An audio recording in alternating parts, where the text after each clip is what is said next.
This podcast episode is sponsored by Palumbo and Bertrand, attorneys at law. Good day, seniors and active adults.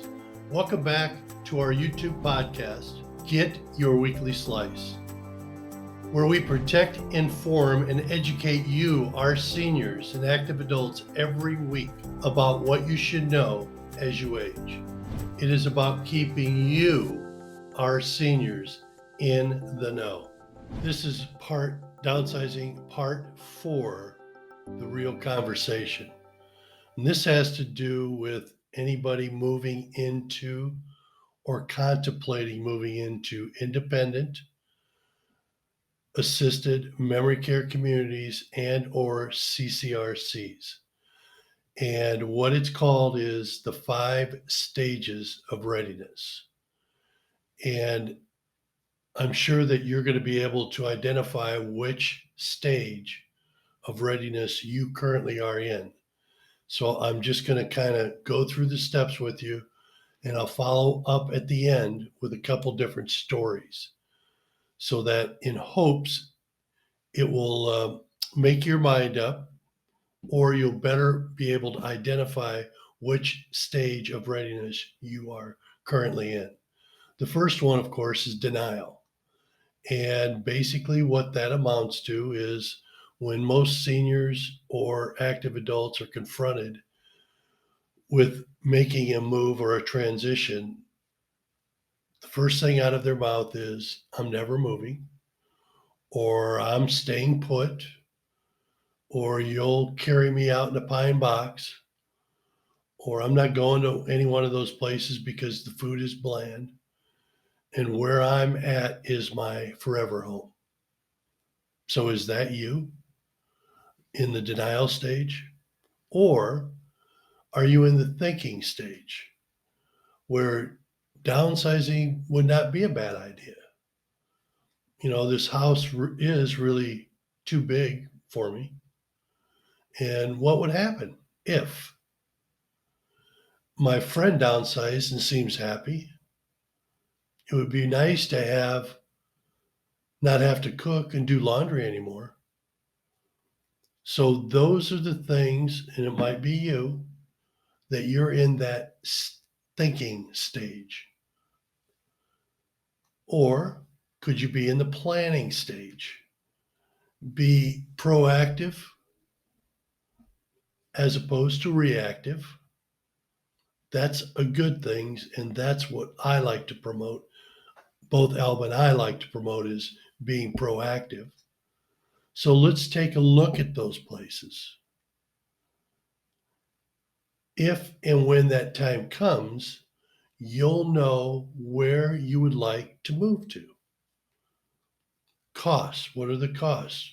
What's it currently cost for me now, living at my home?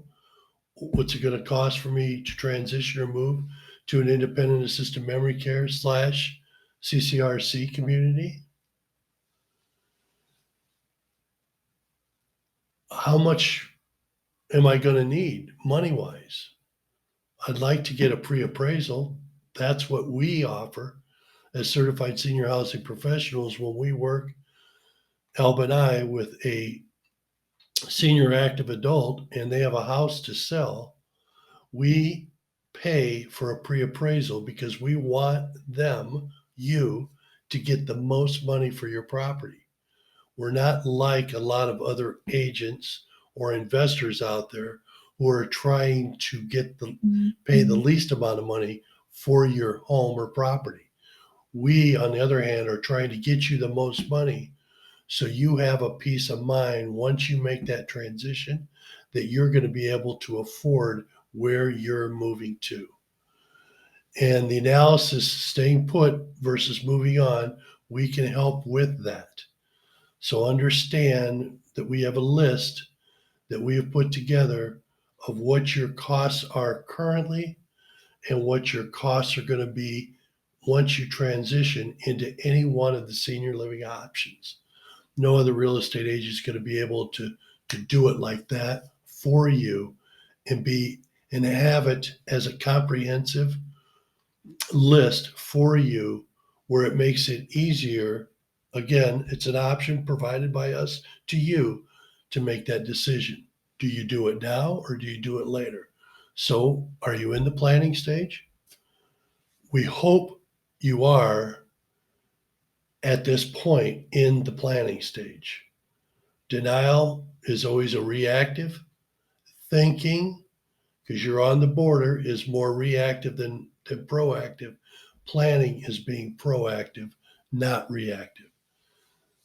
The next step in the 5 stages is the fourth step, which is action. You put down a deposit, you sign a contract with a certified senior housing professional, myself or Elba, and we begin the process of helping you liquidate your home, preparing it for sale, and making sure that you have a place that you want to move to before we go through that process. We're not going to have that discussion of let's sell the house, see what we get, and then I'll decide where I want to go. No, we're not doing that. We want to make sure, because we're trying to eliminate a lot of stress on your part, we want to make sure you have a place to move to. You're comfortable with the decision that you've made. Again, because we've provided you the options as to what's out there available and you viewed them. So we want to make sure you're ready, and then we'll sign that contract, and then we'll, as project managers, we'll take the next steps, keeping you in the loop, communicating all the time as to what's going on, where we're at, and how the process is going to work. And then we connect you with trusted resources and services that we deem, with your approval, necessary to make this move as less stressful as possible. We start our meeting once we understand where you're at, the contract signed, both at the independent assisted community. Once a contract signed there, we sign the contract to list and sell your property. We've already got the pre-appraisal that we paid for to share with you how we're going to get you the most money for your property. And then we're going to discuss our next steps, and we'll connect you with the right trusted resources and services as we go through this process called downsizing, upsizing, or right sizing. So you let the family know you're moving, and then you've already identified what keepsakes are going to the family, what you're going to donate, what we're going to have if we're going to have an estate sale. So all of that stuff is coming together in this fourth stage of readiness, which we call action stage. And the fifth and final stage is the resolution. What have I done? Did I do the right thing? What now? What's next? So this is basically a recap of what I went through in part 3 of the Downsizing podcast. And it's just about getting things in order after you move, after everything's been sold, and just kind of reflecting on what you've done. And you have the memories. And now what you can start doing is journaling, meeting new friends, staying healthy. You're secure. You don't have to worry about anything to do with the house, etc. So it's just a reflection. The resolution part is as to if you made the right decision. And I think in most cases, the people that I have worked with, the seniors and active adults, when they make that decision, and once they're in place, they feel that they've made the right decision. But keep in mind, there are a lot of people that you're going to encounter when you move into a community that you meet that are wavering if they made the right decision on the community that they chose. But they didn't work with a certified senior housing professional like you did, who was able to provide all these different options on living, what would best suit them, what would make them the most happiest, etc. So keep that in mind. And then as I have gone through the 5 steps of readiness, I want you to identify where you're at. And once you figure out where you're at, we want you to give us a call so we can help you through this process. It's about you being proactive, not reactive. And it's about us protecting, informing, and educating you, our senior clients. So the 5 stages of readiness is 1, denial, reactive, 2, thinking, wavering, mostly to reactive, planning, becoming proactive, action, proactive, and resolution, reflecting on the decision that you made. So I'm going to share with you some reflection, which is I should have, I could have, I wish I had, where is my, and this was a great idea. So a lot of those questions you'll ask yourself after the resolution's resolved and the reflection begins. And I should have done it sooner, could have done it better, wish I had done it sooner. Where is my, some of the stuff that you got rid of? This was a great idea that I made this move and I should have done it sooner. And I want to give you a couple stories. One of the stories is I wish I would have done it sooner. Kind of goes back to myself, and I hear it all the time. Personally, I have hip replacements. And I hear people who are thinking about, because they're in a lot of pain, either having their hip replaced or having a knee replaced. And they keep pushing it off, pushing it off, pushing it off until finally they can't take the pain anymore. And this is kind of a story that goes with I should have done it sooner, making that move, because when they made that move, they figured out that they're more at peace where they're at and they really enjoy their new lifestyle. But when it comes to bone replacements, people wait to the last minute. And one individual I know for sure, he waited 4 or 5 years before he finally gave in and had a knee replacement. And when he had that knee replacement, it wasn't within 30 days after that first knee replacement, he was scheduling to get his other knee replaced because what he experienced, what everybody experiences pre hip replacement or knee replacement, that once they have it done, the pain they experience during is all eliminated and life can go on, life gets better. So I want to use that story that reflects with I should have done it sooner. And another story that I like, and it's mostly one that has made the move, several who have not made the move. One who made the move is at peace. And when I say she's at peace is because she doesn't have to worry about rains or storms. She doesn't have to worry about the roof leaking. She doesn't have to worry about plumbing, electrical, AC issues. She doesn't have to worry about the landscaping. She doesn't have to worry about, because she lived on water or near water, doesn't have to worry about flooding.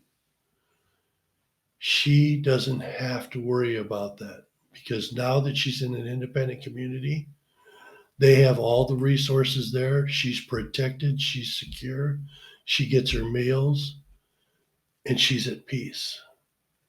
And that's what God directed her to. A couple other people that I know, and there's a lot of them out there, they're reluctant to make that move. They're always in denial. And they once they go through the 5 stages of readiness, and Alba and I are willing and able to listen, to help, to guide you through that process. But I've got one who lives in the house. Now, these people are in their mid 80s. One lives by himself, the other, she lives by herself. When the storm came, it blew out one of her windows and she was in panic mode. But I hear it all the time that it's either the roof, the landscapers, the septic system, the AC, the landline, the telephone, all of that stuff. It just seems like it continues to pile up week after week after week after week. And finally, there's going to be a breaking point where this individual is going to say, enough. I need to move on. I don't want to take this. It's stressing my life out. And I think I would be better off in a community around people my age, in a secure environment where food is served, nutrition values are increased, and everything is taken care of. And I don't have to worry about all of that stuff that goes on living in a house at my age. And the other gentleman, he lives in his house and he's at that thinking, or basically more of the planning stage. And I had a conversation with him, and I'm fortunate that he was open-minded to do this. So we started the planning stage. If and whenever that time comes that he decides he doesn't want to live in his house any longer, then he'll make that move, because he already has identified where, depending on his health, where he's going to make his next move. So I have one in denial. I have one in planning. I have one that has reflected on the move, and she's grateful to God that she made that move, and she's at peace where she's at. So those are just a few stories that I want to share with you. You might be experiencing any one of those stories, or know of a friend or a family member or a neighbor that has gone through these stages, or is at a particular stage. But understand, it's up to them, but we're here to guide them, to give them options as to what's available out there. And they need to move from that denial to the thinking, both reactive, to the planning and the action, which is proactive, to the resolution, and then finally the reflection. I hope that helps. And if you have any questions or concerns on how Alba and I, can help listen to where you're at in any one of these stages and how we can move you along, we would appreciate the call. In closing, I hope you enjoyed today's Get Your Weekly Slice. If you'd like to discuss further today's topic, you can reach me via email at mike@your, Y-O-U-R, Florida, spelled out, Haven, Haven.com, or call me at 407-340-5291 to set up an appointment. I provide a free 1.5 hour in-person meeting to discuss your future plans on aging, while providing you a minimum of 3 options to choose from. Don't forget to follow us and like us on Facebook and Instagram. While on my website at yourfloridahaven.com, sign up for my monthly newsletter, RSV to any of my in-person events, which are held at the Orange County Library, Smarter Senior Seminar Series events, and to view any and all of my videos and podcasts. We hope these podcasts are helpful, and if they are, please share with your friends, family, and neighbors by letting them know what we offer as certified senior housing professionals, designated real estate agents, to our seniors and active adults as they age. We're a connector. It is about keeping seniors in the know. Till next time, when you come back to get your weekly slice. This podcast episode is sponsored by Palumbo and Bertrand, attorneys at law.